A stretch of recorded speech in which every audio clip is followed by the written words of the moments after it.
And let's talk livestock. And Nairobi is hosting a high-level workshop on the Animal Resources Information System, gathering experts from across Africa to strengthen livestock disease surveillance and animal health data systems.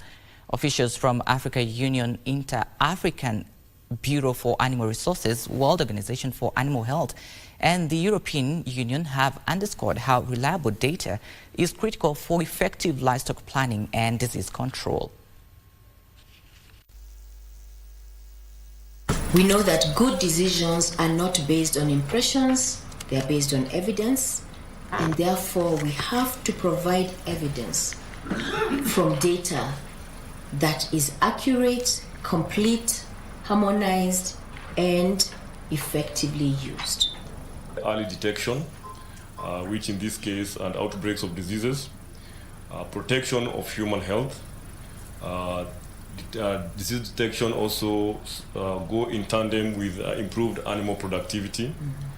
It is important to notify emerging diseases as well so that we can collect information about the extent of these diseases, the trends, and so that we can make informed decisions to say, is this disease has to be listed by OHA so that we can develop standards for its control and management.